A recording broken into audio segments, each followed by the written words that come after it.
see. Can we share my screen too? Yeah, you should be able to. Yep. There we go.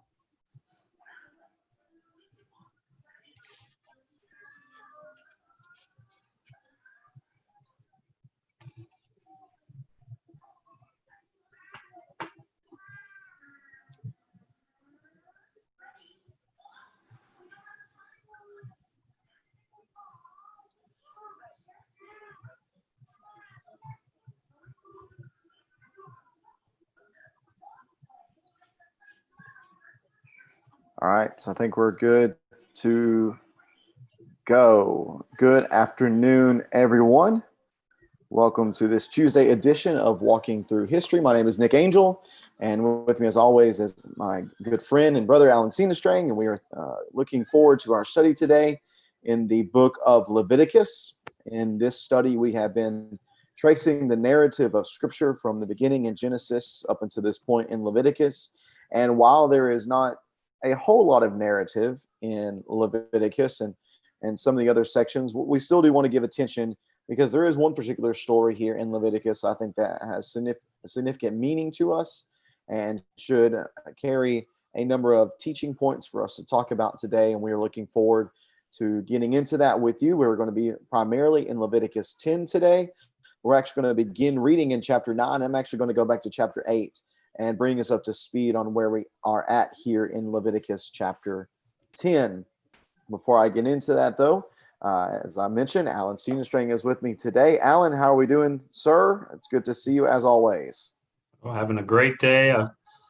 This is my favorite time of the day just because it's usually both the kids are asleep and quiet, so it's kind of our quiet time of the day. So I'm excited. It won't last too long. Usually by the end of class, everyone's awake, but it's a nice afternoon time here. Yeah, both of us being dads to kiddos under 5. Both of us have 2 kids under 5. We definitely do appreciate those quiet times, though they are few and far in between. But we are thankful to have this time to study together with you from the Scriptures. Like I said, we're going to be in Leviticus 10 primarily today. We're going to begin reading in chapter 9, but I want to go back even further, chapter 8, to catch us up to where we are. Remember in Leviticus and back in Exodus, following what takes place on the mountain in Exodus chapter 20, where the law is given to the people, at least the 10 Commandments are delivered at that time to the people. And then some case studies are given in text following that. There are some more ceremonial laws that are given, some instructions concerning the tabernacle, some instructions concerning worship and the priesthood. And that really brings us up to where we are here in Leviticus. And what we see in chapter 8 is the official ordination, the official recognizing of Aaron and his sons as those who are participating in the priesthood. Verse number 2 of chapter 8 says, "Take Aaron, his sons, with him the garments and anointing oil, the bull of the sin offering, the 2 lambs, and the basket of unleavened bread, and assemble the whole community at the entrance to the tent of meeting." And they're doing this, as we'll see, so that the people, that these men can be ordained as a priesthood. But the word that jumped off the page to me multiple times within this text is that they needed to be, in order to be ordained, they had to first be consecrated. And that's a word that we really don't use all that often, but to be consecrated is simply to be purified, to be rid of any sort of impurities or any sort of you might say bad juju, just things that are not right within them. Anything that would make them unclean needed to be taken care of so that they can serve in this particular way. And that's talked about throughout chapter 8. And then in chapter 9, there are some more instructions concerning the priesthood and what they would be doing as far as their activities go. And so much of it comes down to offerings. They were going to offer up offerings. That's redundant, but that's what they were doing. They were carrying out offerings of a numerous kind. And in order for them to do that, though, they had to be consecrated. They had to be purified and made clean. So in chapter 9 and verse 22, after this has been commanded, the instructions have been given. We read in chapter 9 and verse 22 that Aaron lifted up his hands toward the people and he blessed them. And he came down after sacrificing the sin offering. and the burnt offering and the fellowship offering. So there's three different types of offerings that Aaron and his sons were going to be responsible for offering up. And Moses and Aaron entered the tent of meeting. And when they came out, they blessed the people, and the glory of the Lord appeared to all the people. Fire came down or came from the Lord and consumed the burnt offering and the fat portions on the altar. And when all the people saw it, they shouted and fell face down. Well, this brings to my mind what we saw back in Exodus chapter 20, whenever the Lord came down, his presence was on top of Mount Sinai with the thunder, the lightning, the clouds, and everything that was going on there. And the Lord spoke to them, and following the Lord speaking to them, that people were afraid and say, hey, why don't you guys speak to him instead? They were scared. They were terrified. And so often when we read of there being a fear of the Lord, we might try to take that as simply a term of reverence. And while that is the case often, that the fear of the Lord is concerning reverence, there are also some times where I believe that people are legitimately scared because of what the Lord does, that they're very fearful of him and the power that exudes from him and the way he shows them that power. And here is one such occasion here. But I do want us to pay attention there to the fire came from the Lord and consumed the burnt offering and the fat portions on the altar. Pay attention to that particular imagery in your mind, fire coming from the Lord, because that's going to show up again in the very next chapter.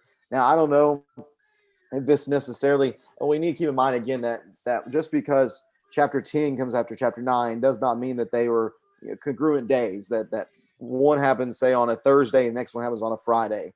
We don't know if this is immediately taking place or if this is coming directly after this takes place. But we do read in chapter 10 that Aaron's sons, Nadab and Abihu, each took his own fire pan. Now remember what we've just seen. We've just seen offerings being offered up by Aaron, the fire coming down and consuming those offerings. So Nadab and Abihu each took his own fire pan, put fire in it, placed incense on it, and presented unauthorized fire before the Lord, which he had not commanded them to do. And then notice this, as same as we saw at the end of chapter 9, that fire came from the Lord and consumed them, not the offering, but consumed them, these sons of Aaron, and they died before the Lord. Moses said to Aaron, this is what the Lord has spoken. I will demonstrate my holiness to those who are near me, and I will reveal my glory before all the people. And Aaron remained silent. It's so incredible how there are two events, two separate instances right back to back where the exact same thing happens, but the feeling that you have coming away from it is so different. In the first instance, there's this sacrifice that is consumed by the fire of the Lord. And though it is scary, it seems to be a good thing that the Lord is pleased with it. But here, I definitely don't think, Alan, that we have any thoughts whatsoever that the Lord is pleased with what takes place here concerning Nadab and Abihu. I agree. We don't know necessarily that this is the same scene. I tend to think it is the same event, just because of all the things happening. Either way, this would not have been done, just by themselves. The priests would not just be ministering in the tabernacle and no one would notice.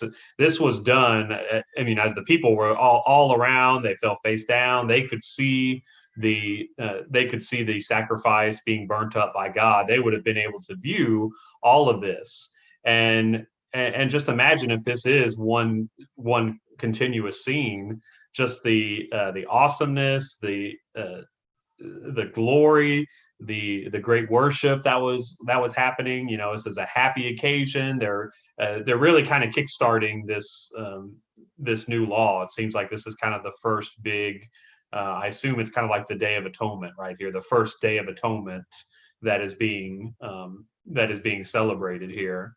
And so it's a pivotal day, just like celebrating the first Passover or something. Pivotal day, and it starts out great, and then immediately there's this disaster that happens. And I guess the big question we always kind of wonder about is, what happened? What's going on? Why did Nadab and Abihu, what did they actually do?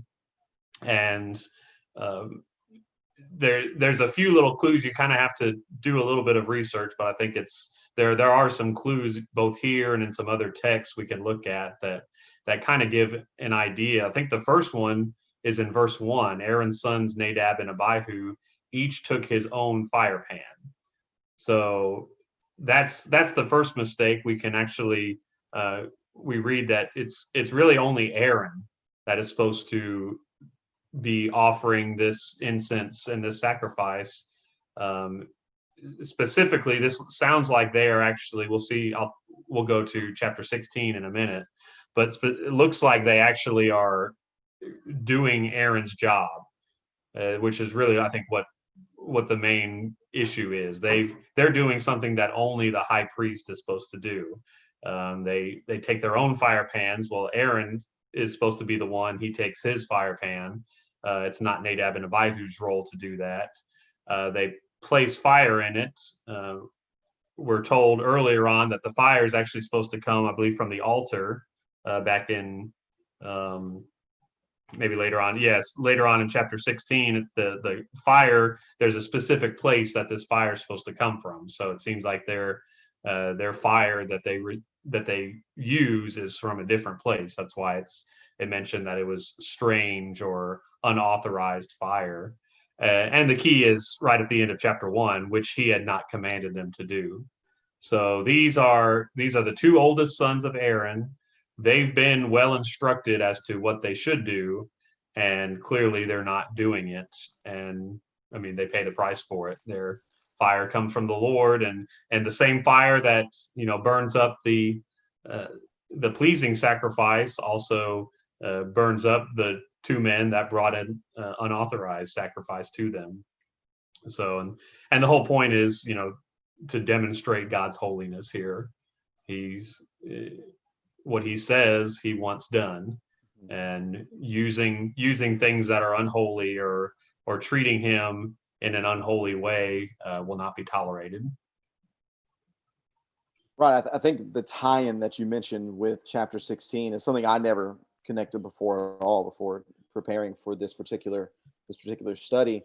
Chapter 16 of Leviticus, Alan's going to right now, says that the Lord, and this is the connection, and I believe this is an appropriate connection because it is recorded and it ties in with this event. Again, this is not, obviously, we know our numbers, chapter 16 is not chapter 10, but the author wants us to make this connection between what is happening in chapter 16 with what happens in chapter 10.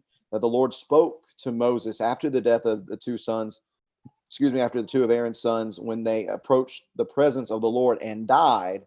The Lord said to Moses, "Tell your brother Aaron that he may not come whenever he wants into the holy place behind the curtain in front of the mercy seat on the ark, or else he will die, because I appear in the cloud above the mercy seat." To me, I just thinking back to my teaching and what I'd always heard growing up, the emphasis was always on where they got the fire from, that they got the fire, they received the fire from the wrong place. But chapter 16 seems to shed some light on it, that it wasn't necessarily just that, or maybe not even that at all, but more so it was they seem to have tried to offer up this fire in a place that they were not allowed, which doesn't really change the lessons that we learn, because the lesson we come away from, regardless of whether it is the actual fire that was the issue or the fact that they were trying to offer fire in a place that they weren't supposed to be offering fire, is that there was a command given by the Lord, and that command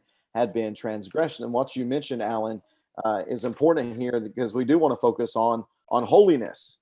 And what we see in this text is that he may not, whenever he wants go into the holy place behind the curtain. Why? Well, that's because where the Lord's presence was. He can't do it just whenever he wants to. It was supposed to be done at a specific time. And it is this standard that God has given, that it's his standard. And he, being God, is pure and holy. Therefore, the standard itself is pure and holy. And whenever we conform to that standard, we then ourselves can be recognized as pure and holy. But once we transgress that, as Nadab and Abihu did, in whatever way that was, whether it was the fire itself or whether it was the place that the fire was given, the reality is that they transgressed the commandments. And for that, God showed just how seriously he takes his commandments. And that, to me, as I look at this text, I can't escape. I can't get away from that conclusion, the seriousness of taking what the Lord has said. Yeah, definitely using this chapter 16, these verses, I think it makes their sin even greater because if it's more than just using the wrong fire. You know, they they were the wrong people. Mm-hmm. They went to the wrong place. They did it in the wrong way, um, and it would seem just that even their attitude probably. I mean, I think that's part of it too. The fact that it's one thing to just like accident. This wasn't just an accidental. Oh, I grabbed the wrong fire pan or something. That's not what happened here. There seems to be there's just too many different things that could be possibilities. If all of those are a factor here, then that makes sense why this was such a um, this this makes sense, God's reaction to it. So just their mindset, their heart was not in the right place. There's even some later on, um, when we look at back in chapter 10 and verse 8. Well, what's the first thing right after all this happens? What does the Lord say? You and your sons are not to drink wine or beer. So there's even some question as to were they even uh, mentally sober at this point. That why would you say that right then if not for the fact that they had this problem and that needed to be addressed. So there's just so many different things we don't know for sure, but when you put them all together, you definitely understand God's reaction to this, and really this is a warning, Mm-hmm. and this warning is something I think that God does often. This is the beginning of this new covenant, uh, this new mode of worship, sacrificing the tabernacle. This is all right at the beginning here. So the methods and the practices and the attitudes that you use here are going to continue throughout the generations. So God is choosing this moment here to make sure that they really understand that He is holy, and to those who are near me, I will reveal my glory before all the people. So those that get to come near Him, uh, those people, the priests, the high priest and his sons, and the priesthood, those people need to be very careful and aware that they are coming into the presence of God, and they should have uh, the proper holiness about themselves, the proper attitude, and the proper mindset. And these two men did not have that clearly in one way or multiple ways. Yeah, again, referring to chapter 16, the fact that the author says this takes place after the death of two of Aaron's sons, and then the specific thing that God tells Moses to tell Aaron is that you cannot do this just whenever you want to. That seems to me to show that these men were doing what they wanted to do. There does not seem to be a proper regard for the commands that had been given by God. And because they did not respect God's command, God shows that you need to. And as you said, this is very much clearly a warning to make sure that people recognize that you need to take this seriously. Yeah, and what you refer to later on in chapter 16, to me, again, it's about thinking the right way about God. In chapter 16, it says that this happened, that after this happened with Aaron's sons, Aaron, you cannot do it just whenever you want to. I want you to understand my expectation. I want you to follow through with it without any question. That to me shows, as I look at chapter 10 and verse 8 about the alcohol, that you want to make sure that whenever you're performing something holy, something ceremoniously, that you need to make sure that you are doing it in the proper way, that there is no insobriety on your part, that you might you make a mistake. To me, I don't know if there was any alcohol involved with Nadab and Abihu in this incident. I guess I could see either way, because the presence of those statements in verse 8, that's certainly a possibility. But even if there was not, we'll hypothetically say for a minute there was not any involved in their mistake, that would still necessitate God saying what he says in verse 8 of chapter 10, because if they made a mistake and not thinking clearly about what God had said, then you certainly don't want to add on any more difficulty in understanding, comprehending, and then carrying out the commands of God by being drunk and not thinking clearly about a command that had been given. And in fact, this warning here obviously was not heeded by the priest in a perfect way, because if we go to Isaiah chapter 28 and verse number 7, in Isaiah 28 and verse number 7, in a woe that is given to Israel in Isaiah 28 and verse number 7, even these stagger, the text says, Isaiah 28 verse 7, even these stagger because of wine and stumble under the influence of beer. Notice, priest and prophet stagger because of beer. They are confused by wine. They stumble because of beer. They are muddled in their visions. They stumble in their what? Judgments. If God is saying, take my commands seriously, then we would think that we would approach anything concerning God with the absolute best judgment we can have. And the reality is that when you have been drinking alcohol, your judgment is impaired and you are not sober-minded. Therefore, God is saying, don't participate in these things whenever you're doing this, especially because it can mess up your judgment. And if you don't think I take that seriously, please consider what happened with Nadab and Abihu. I think the New Testament application, I don't know how many of us have staggered into church on Sunday morning drunk from Saturday night. I'm sure it's happened, but I don't know that happens all that often. I have personally seen that before. Actually, I have personally seen that. It was not a good day. I'll just say that.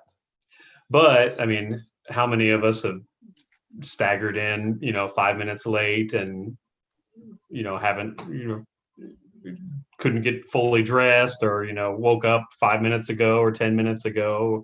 I think, the principle I think underlying here is just that when we approach God, when we worship him, we should be sober-minded. We should prepare, just as the priests were consecrated, and they were cleansed, and that's not just talking about they washed their bodies literally. I think there's some ceremonial things that occurred to make themselves clean in a ceremonial sense. Well, we should be doing the same things. We should be preparing ourselves to come before God and worship, whether that be, getting a good night's rest the night before a Sunday morning, whether that be for those of us that lead singing or preach or are involved in the worship, preparing adequately, spending time preparing beforehand, not, running in at the last minute, handing off a list of songs or something. Obviously that can, happen if someone, obviously I'm not talking about the what ifs, but I'm talking about in general here. But what is our attitude when we come to worship and we come before him in worship, especially in the worship of the church together, the corporate worship, if you will. That should be something that we put some thought and preparation, especially in our hearts and our minds, to do. And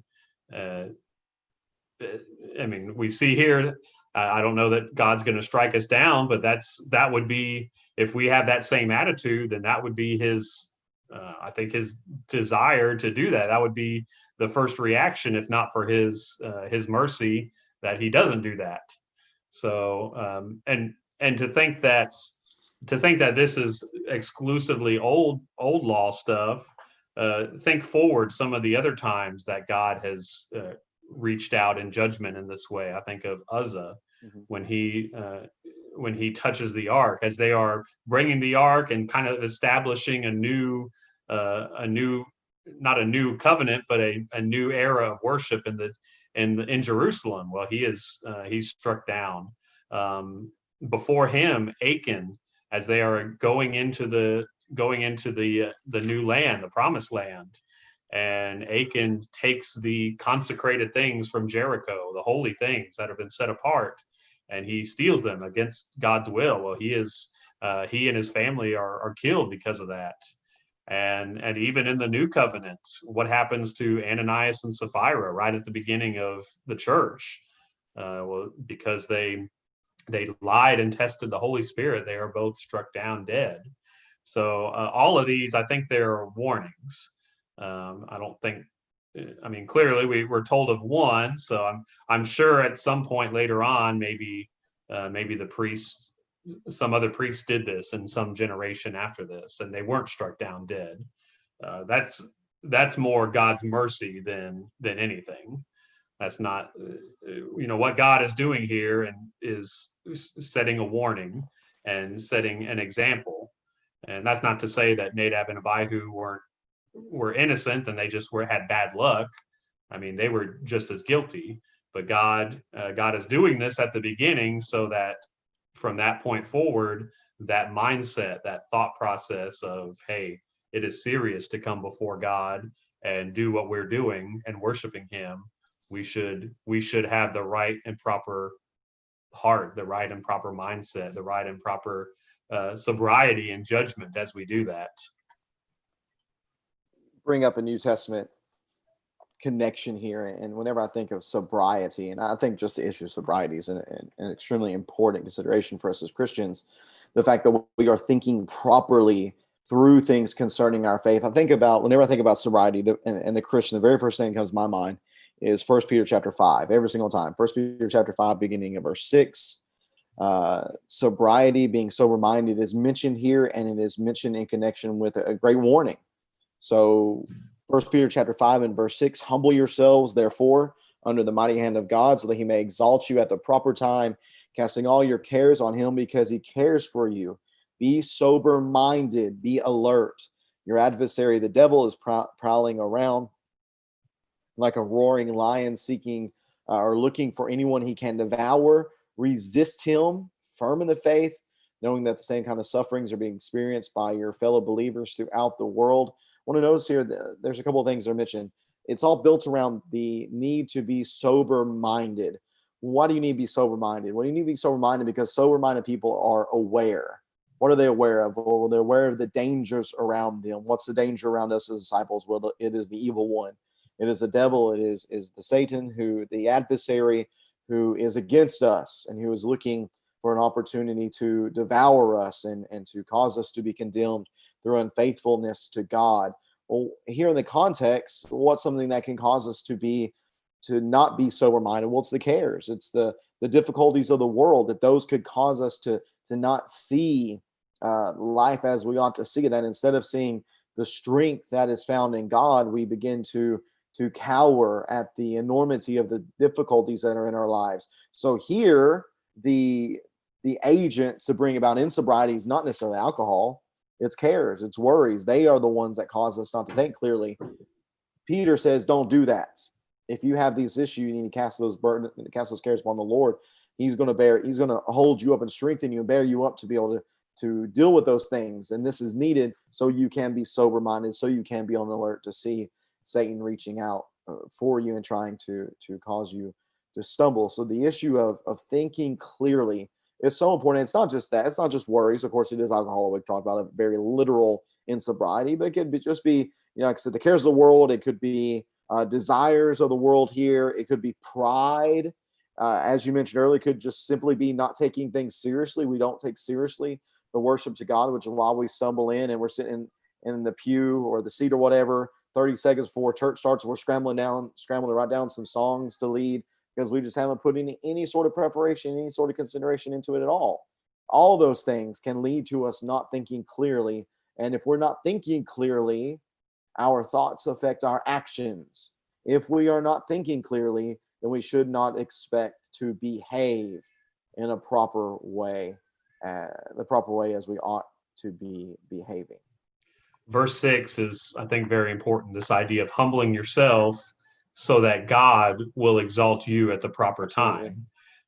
Think about these instances that we've talked about. I mean, Nadab and Abihu, what was possibly one thing that they did? Well, they were going before, up to the place, possibly into the Holy of Holies, the place that only the high priest should go. So what were they doing? They were pridefully raising themselves up, exalting themselves to the role of high priest. That was, that was not their role. That was their father Aaron's role. Later on, that we mentioned Uzzah. I mean, who was Uzzah? He was was he just this innocent guy that happened to be, driving the cart? Well, who was supposed to be moving the Ark of the Covenant in that instance? It was the Levites. Well, Uzzah, in a sense, was exalting himself up to the level of a Levite, and even reaching out to touch the ark. It's no wonder that God struck him there. And same with Ananias and Sapphira. They could have humbled themselves and said, yes, this was part of it, part of what we sold, and we kept back. That would have been a humble way of saying it. But what did they do? They said, oh no, we gave you everything. They were raising up their status by saying we give 100% back to you. Pride was getting in the way. It's pride, yeah. They were not humbling themselves; they were exalting themselves. Well, what are we told here? Humble yourself, reminding us that it's under the mighty hand of God. We're trying to raise ourselves with our own hand. That's not a mighty hand. Let the hand that is mighty exalt you. If you humble yourself in the sight of the Lord, He will lift you up. Mm-hmm. So all of these instances, that's not what was happening, and they were and usually, like we've seen throughout this entire study, anytime wicked people try to accomplish something, in this case the exaltation of themselves, what happens? They are brought low, mm-hmm. or brought down to the dirt. In these instances, they're consumed and killed. So the opposite of what they wanted ends up happening. So we should always, that humility is just, that's just crucial, not just in the old law, but throughout the new covenant as well. The response by Moses and Mishael and Eliphaz, or Elzaphan here, they were appropriate responses. Verse number 4 of Leviticus chapter 10, continuing on, and I just want to note real fast that Aaron remained silent. There was nothing Aaron could say. There was no argumentation. There was nothing he can do. They had messed up. He even this might have been a silence of anger, that he was upset that they would do such a thing. But Moses summons Mishael and Elzaphan, sons of Aaron's uncle Aziel, and said to them, come here and carry relatives away from the front of the sanctuary to a place outside the camp. But notice how they did that. So they came forward and carried them in their tunics outside the camp, as Moses had said. Remember, the necessity here is to make sure you stay clean, and that you don't cause yourself to be unclean. Don't cause yourself to need to be consecrated again. There's a number of things that we'll see throughout Leviticus, that you could see throughout Leviticus, that could cause you to be unclean. It could be the eating of a wrong animal. It could be touching a dead corpse. Let's see, I think even in chapter 15, it talks about sexual activity makes one unclean. Coming in contact with blood would make one unclean. There is the need here to make sure that you are not coming unclean, especially considering what we have here with half the priesthood being gone at this point. If everybody is unclean, well, then we're just going to have a whole lot of issues. So it is very important to recognize they saw the need to make sure they do everything up to snuff at this point. They just saw what happened whenever somebody didn't do things as they ought to be done, and now they're going to make sure they keep things on the up and up. And verse 6, Moses said to Aaron and his sons Eleazar and Ithamar, do not let your hair hang loose, and do not tear your clothes, or else you will die. Those are our illustrations of grief, of sadness, mourning over the death of their son and their brother, or else you will die, and the Lord will become angry with the whole community. However, your brothers, the whole house of Israel, may weep over the fire that the Lord caused. You must not go outside the entrance to the tent of meeting, or you will die, for the Lord's anointing is on you. So they did as Moses said. Again, half the priesthood's gone now. Got to make sure you guys stay clean, stay consecrated.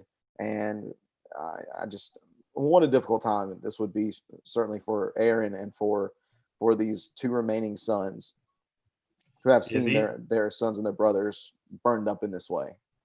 uh, that's why we kind of tied in those previous chapters, because it talks a lot about some of the things that they did to make themselves clean. It's a lot. It was a It's a whole lot. lot they had to do. Yeah. And really, we say clean, we really mean holy. Mm-hmm. What they did, they were ceremonially making themselves holy, and that's why they had to react in such a way. Aaron had to remain silent, or else, if he would have started mourning, tearing his clothes, letting his hair. I mean, remember, they're wearing holy garments that had been consecrated. The Lord's anointing oil was on them.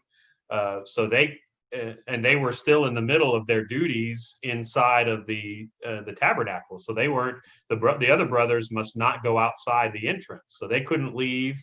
They definitely couldn't be the ones to touch and carry the dead bodies out. Right. So that's why Moses calls these other guys to come and do that themselves, because the other two sons of Aaron they were not the high priest, but they were the second in commands basically now. So they had serious duties that they had to take part in. If they did any of these things that made them unholy, then they would have been God says they would have died. They would have disqualified themselves from performing that duty that day. And even worse, it looks like they would have died. So, so it's very, very tricky time right now. Clearly, I think we'll see a difference between the attitude of Nadab and Abihu and the attitude of Aaron and his other two sons. They're definitely worried about. They're obviously, it's tough. They have to have some. God understands they're going to have some reaction to this. Their brothers just died, or their sons just died. They're going to have some reaction, but they have to pull it together for a time. They can't start their weeping.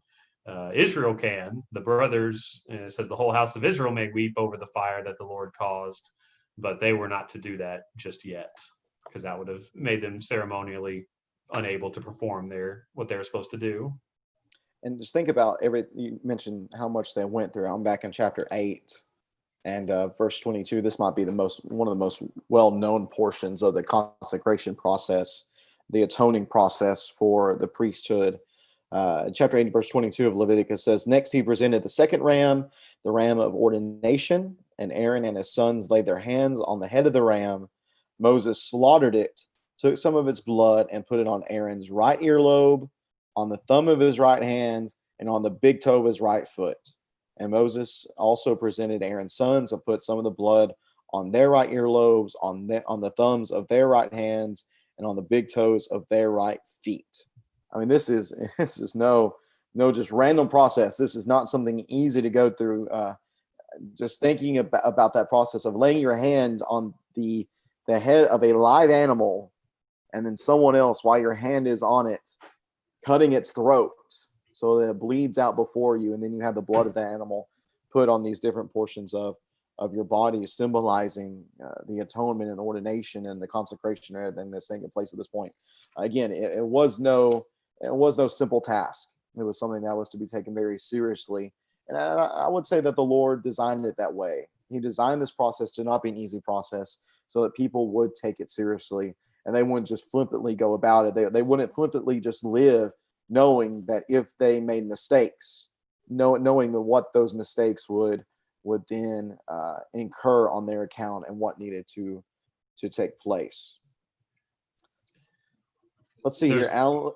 Go ahead. Do you have anything to add to that? Yeah, wanted to jump ahead to the end of the chapter. That's where I was going to. Go ahead. We kind of we tend to stop at this point of reading this story at verse 7, and that's all we think about. And by doing that, we just see God as this strict, almost Pharisaical. You must follow everything to the letter of the law. And in a sense, that is true. God has given commands that need to be followed, but these commands, as we've seen just with the 10 Commandments, they are there are principles that govern the entire law. So while there are, fairly straightforward, thou shalt and thou shalt nots, Not understanding, everything's absolute. yeah, and there's not everything is so black and white, and even the black and white things, there are exceptions and circumstances that that can negate those types of things.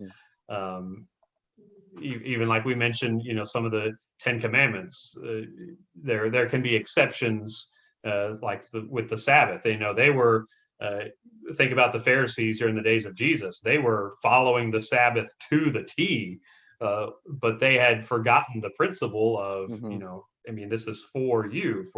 This is supposed to be a good thing, and by following so strictly, you've made it less. You've made it a bad thing. You made a day of rest a literal burden, Yeah. which completely defeats the purpose of why the law was given. It was given for peace and for unity between God and his people. So later on in this chapter, we actually see that kind of contrast with the first story. Starting in verse 16, says, then Moses inquired carefully about the male goat of the sin offering, but it had already been burned up. He was angry. We'll go back. What were they supposed to do with the sin offering, Alan? They're supposed to eat a portion of it. Yeah, the let's see, the thigh, was it the thigh contributions? Verse 15, they are to bring the thigh of the contribution and the breast of the presentation offering together with the offerings of the fat portions made by fire to present as a presentation before the Lord, and it'll belong permanently to you, your children, as the Lord commanded. I think there's another place too where it talks about exactly what they're supposed to eat. I thought it was a thigh. Maybe it's back that one. That one's the grain offering right there that it's talking about. So it's a little bit different, but the main thing is they were supposed to eat a portion of this. I think they were as priests, they were taking on some of that sin in a ceremonial way by eating it. Well, Moses asked about this, and it's already been burned up, and they hadn't eaten it like they were like the commandments said. And Moses gets angry. I mean, he's angry that the law wasn't followed, but he's probably more angry because he's worried that his other two nephews are about to get slaughtered and killed. So because it says Aaron's surviving sons, just a reminder that that's all he's got left. I mean, there's only two more of Aaron's sons. If they both get burned up, we're in deep trouble. So he says, why didn't you eat, verse 17? Why didn't you eat the sin offering in the sanctuary area? For it is especially holy, and he has assigned it to you to take away the guilt of the community and make atonement for them before the Lord. Since its blood has not been brought inside the sanctuary, you should have eaten it in the sanctuary area as I commanded. So, this is especially holy, this meat from the sin offering. It's assigned for the priest to eat it, to take away the guilt of the community and make atonement. So this is this is one of the more serious of the offerings, of all the different offerings there were.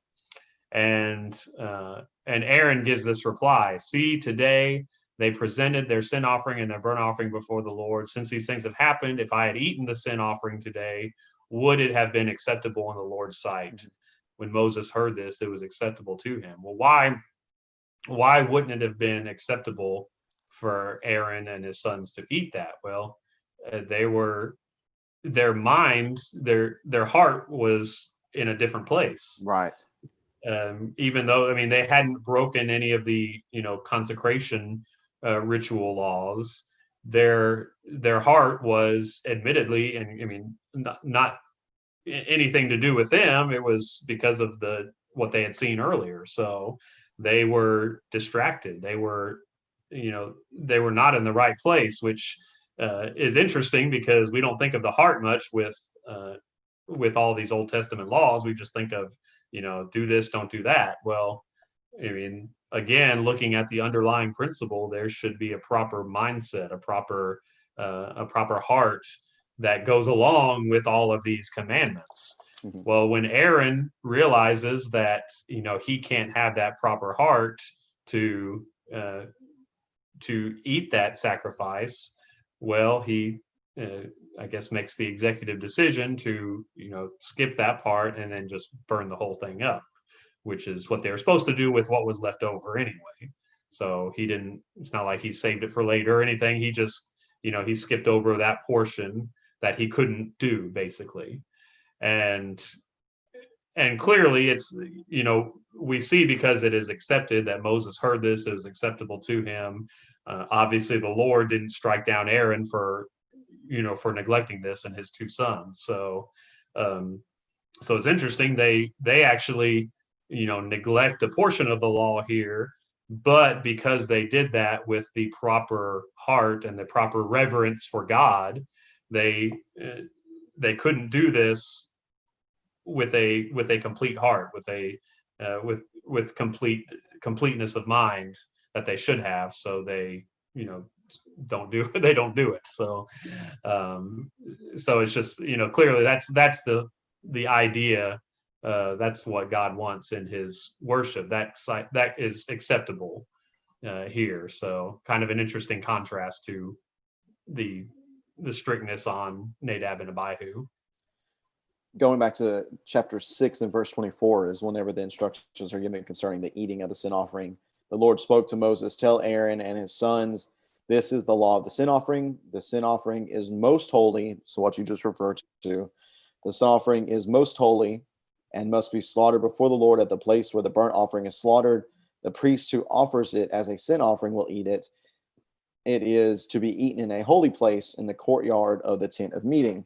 So there's what Moses is referring to. You should have eaten this. But adding on to what you said, not only was their mind not right, but there also might have been the thought in their mind that because there was sin within the priesthood, that it would be appropriate if there is sin present. And again, what Aaron does here that is commendable and appropriate is that he was thinking. He wasn't just going through the motions, not considering the circumstances. He was thinking about what was taking place. And his thought might have been, well, because these priests have defiled the commands of God, if we eat this, it wouldn't be appropriate. It wouldn't be something that's acceptable because there could possibly be sin in the priesthood. Therefore, it could not be done in absolute faith. He wasn't convinced it was the right thing to do. Therefore, he didn't do it. And Moses heard it. It was acceptable to him. But not only does it seem to be acceptable to him, but the Lord doesn't give any rebuke for it. And I think it is because Moses did what his sons did not. He thought about what was intended to be done. He wasn't convinced it could be done appropriately. Therefore, he did what he believed to be the best thing in the moment, which was just to burn everything up and not to participate in eating what had been offered. So we see the contrast then between the mindsets. One, again, if we're tying in chapter 16 and verses 1 and 2, where Nadab and Abihu were doing whatever they wanted to do, Aaron is not thinking that way. He wants to make sure he's doing things appropriately and up to snuff. Therefore, he's going to be very cautious and careful, make sure he does things right, which again, that just shows us the necessity and the importance of thinking through what we're doing with God, not just going through motions, not just flying by the seat of our pants, but making careful considerations and being very intentional with what we do towards God.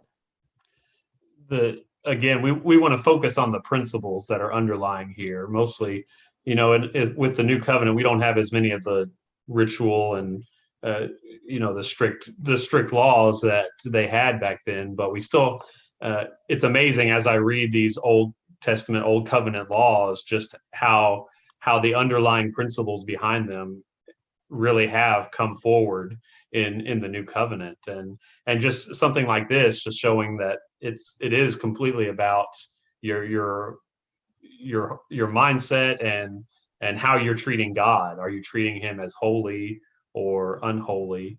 And I've gone both ways in this. I can think of times like when I've come to worship and my mind's elsewhere, especially having young children. It's very tough to get in the proper mindset when worshiping because you're dealing with other things. So does that mean that I just don't come to worship? No, I think the underlying value of coming to worship, and even if I can't focus 100%, just the the principle of attending and training my children and that example, there are other factors that uh, would weigh more than just my mind at that time. Well, on the other end, that's if I don't have those distractions, but I'm allowing my mind to wander during worship, then I think I would be more guilty than uh, in that instance. So I mean, just some things I've kind of gone back and forth on in terms of my using these principles and my own daily worship, or worshiping on together on Sunday. But these are just things I think we need to consider, and that's I think the most important thing. If we're not considering these at all, then are we really treating God as holy and deserving of our worship? I would say no. Romans chapter, and we've quoted this text a number of times in this study just because these principles do continue to be in play within our own faith. But Romans 15 and verse number 4, for whatever was written in the past, those Old Testament scriptures, whatever was written in the past, Romans 15 and verse 4 was written for our instruction, so that we may have hope through endurance and through the encouragement from scriptures. These principles continue to play a part in shaping us as faithful people of God.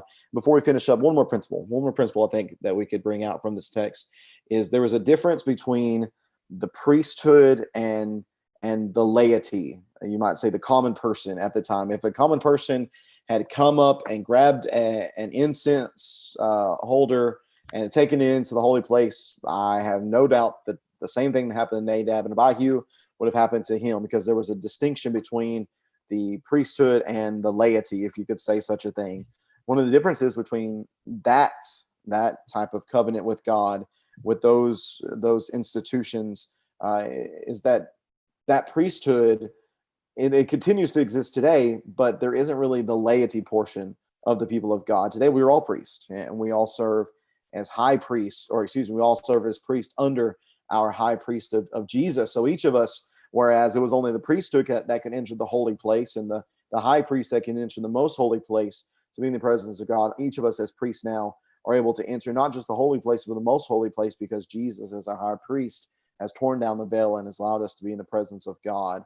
So where there might have been a distinction that came into play here between the people, and maybe it was maybe there was a kind of an early version here of the high priest and priest distinction going on here, possibly them entering the wrong place where they weren't allowed to be, or just entering at the wrong time. Whatever the case may be, in that should not be shown out today in the way we behave. And I think about that, at least from my perspective, as I don't want to, as just a preacher. People see preachers as super special people. I mean, I don't think I'm all that special of a person as far as the work that I do. I'm blessed to do the work that I do, but I'm no different than Alan. Alan is a brother of mine, and he is a faithful disciple, as I strive to be. And there's no difference between us. What I say doesn't carry any more weight than what he says. And I really want to encourage those who are in leadership positions. I guess Alan might not be the best example, since he serves as a deacon within the church and has authority over in certain areas over certain things within the church. But if you do, or if you are blessed to be able to serve in a position, don't hold that over somebody else. You are no more special. You are no more closer to God than anybody sitting in the chair in the pews in the audience. We all are priests. If you are a disciple of Jesus Christ, you are a part of the chosen of the special priesthood. You have access to God just like your brother or sister has access to God, and we all are blessed to be able to do so through the work of our high priest Jesus. So do not think yourself special if you get to serve in a way that somebody else does not get to serve. Don't allow that to cause you to be puffed up. Don't allow that to cause you to be prideful. Don't allow your pride, as we talked about earlier, to cause you to not be sober-minded, to think in a way that you ought not. We are all blessed as disciples of Jesus to have access to God and to be in his presence because of Jesus doing what he has done. Alan, do you have anything you want to add to that, or anything you want to add to finish up our study for today? I think we're good. Probably want to mention just the plans for the next couple of weeks. Yeah. We actually got done under an hour today. Look at us, we're making progress. But what Alan's mentioning, we're going to take a little bit of a break for the next 3 normally scheduled class times, which are a Friday and then Tuesday and Friday. So will not be any study this Friday, and there will not be any studies next week. I'm going to be out of town, trying to get a little R&R, a little recuperation from just the craziness that has been 2020. So we will take a short break since we're kind of at a good stopping place anyways, finishing up with Leviticus, and then we'll pick up with Deuteronomy and Numbers once we get back. Let's see, so it'll be this September 8th, right? Yep. September 8th. The 8th. September 8th will be our next study.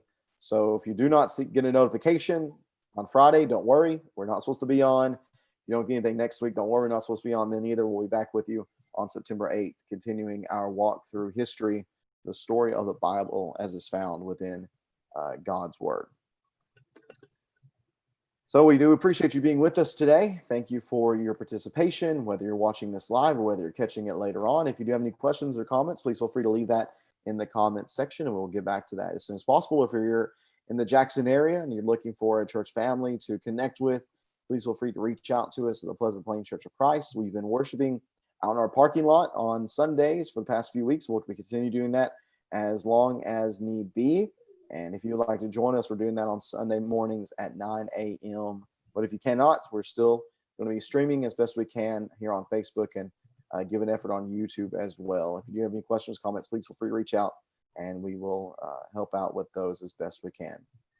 Alan, if you have nothing else, we will finish up our study for today. You all take care. God bless you as you seek to serve him faithfully. And remember, no studies this week, the rest of this week or next week. And we will hopefully see you back here walking through history on September 8th. God bless you all.